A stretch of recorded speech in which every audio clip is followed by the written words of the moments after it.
Waktu saya di UK, saya pernahlah satu kumpulan dengan orang India yang datang dari India dan seorang lagi adalah Mat Saleh dari British. British? Tiba-tiba entahlah macam mana aku pun tak ingat, terbukalah satu cerita pasal apa yang British buat di negara masing-masing. Member India ni kata bahawa British memajukan negara dia. Mereka bawa teknologi dan diorang bina sistem kereta api di negara India. Macam pernah dengar skrip ni.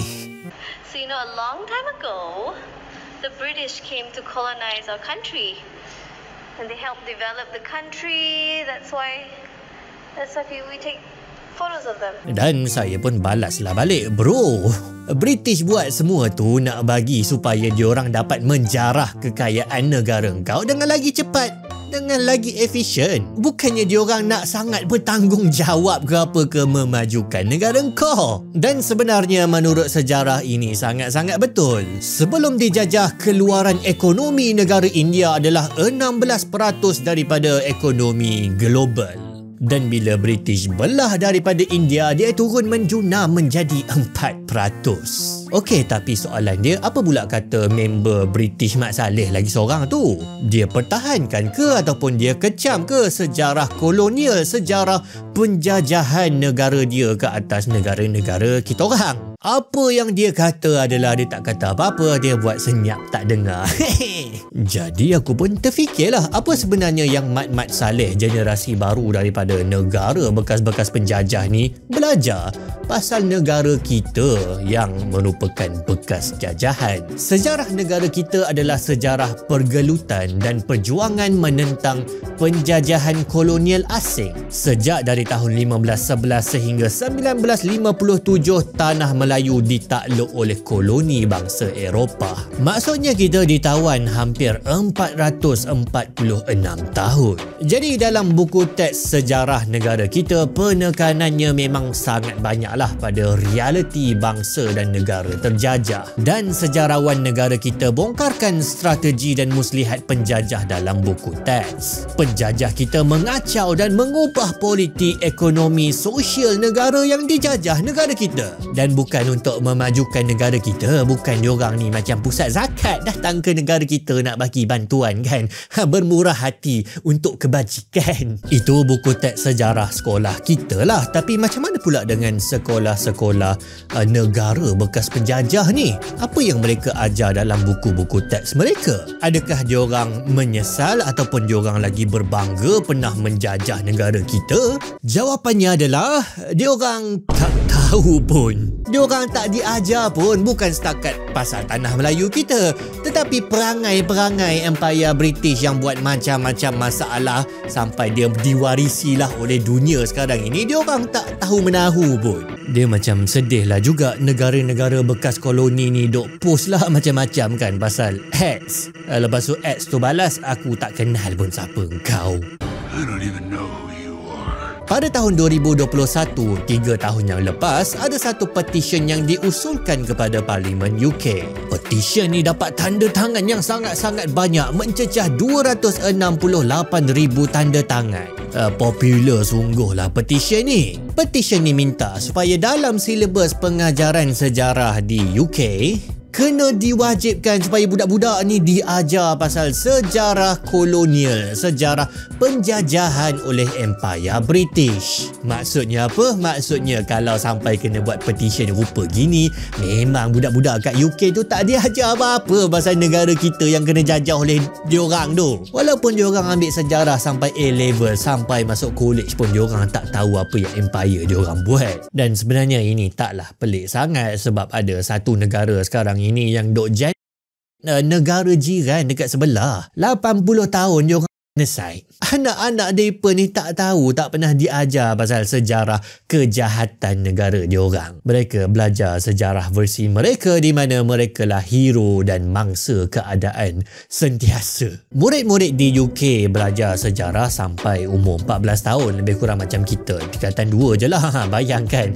tak ada sejarah dalam SPM. Tapi cara mereka belajar tak sama dengan kita. Kita ada buku teks bersepadu. Dah siap topik semua dah ada dah dalam buku teks tu. Kerja cikgu cuma keluarkan dan ajar kepada budak-budak apa yang ada dalam buku teks.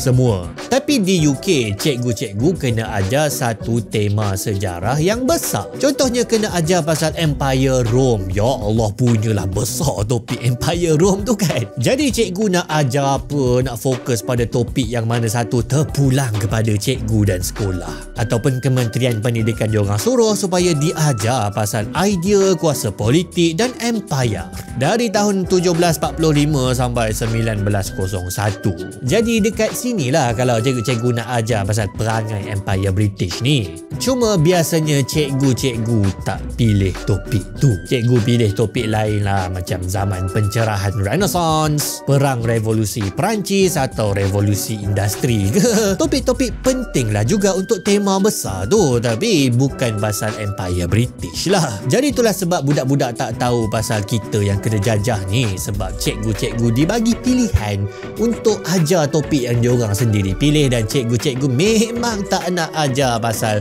topik Empire British. Okey, jadi kenapa tak nak cerita pasal Empire British?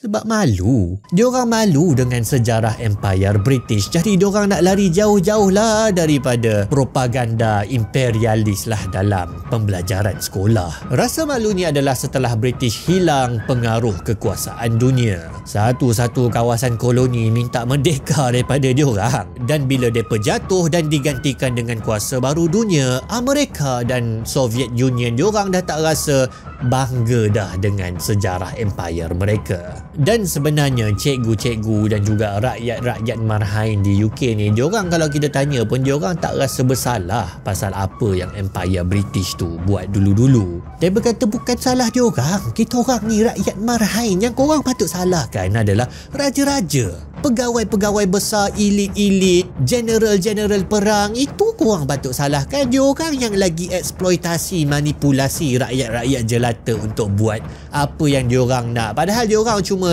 5% je daripada keseluruhan populasi UK. Orang-orang yang kaya dan berkuasa, padahal kekayaan diorang pun datang daripada golongan pekerja ni, yang patutnya dipersalahkan bukan kita orang, bukan rakyat biasa. Cikgu-cikgu lagilah tak berapa nak kaya cikgu-cikgu ni kan. Malah anak-anak orang marhain ni yang dapat arahan daripada orang elit kaya-kaya supaya diorang kena korbankan nyawa demi empire, kena campak mati dekat mana-mana kan. Sebab apa berperang pun bukannya diorang faham. Tapi anak raja, anak general ni hidup senang-senang, diorang main catur memperjudikan nyawa rakyat. Jadi diorang fikir dosa empire tu bukan dosa diorang, dia bukan dosa warisan. Mak Saleh tu kata jangan tanya pasal penjajahan tanah Melayu tu, aku tak ada kena-mengena. Dan saya duk fikir panjang pasal benda ni, rasanya betul jugalah. Ya Rhys William, Mat Odia, Mat Dan jangan risau, dosa memang tak diwarisi. Itu bukan ajaran Islam.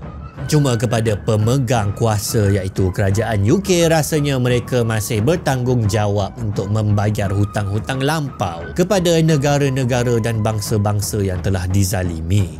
Museum korang tu penuh dengan barang curi, pulangkan. Dan yang paling penting adalah jangan ditegakkan dosa-dosa lama dan jangan diulang dosa tersebut. Jadi itulah sedikit sebanyak penerokaan tentang persoalan apa yang negara bekas penjajah kita ajar pasal negara kita. Apa pandangan anda dengan kesimpulan saya? Wajar ke tak wajar? Saya alu-alukan untuk anda nyatakan di bahagian komen. Jadi jangan lupa like, share dan subscribe. Dan kalau anda menyokong saluran Ajar, sudilah untuk menjadi Ajarian, untuk menyokong lebih lagi dari sudut kewangannya. Sangat-sangat membantu kami untuk terus menghasilkan konten pendidikan yang bermanfaat kepada anda semua. InsyaAllah. Assalamualaikum.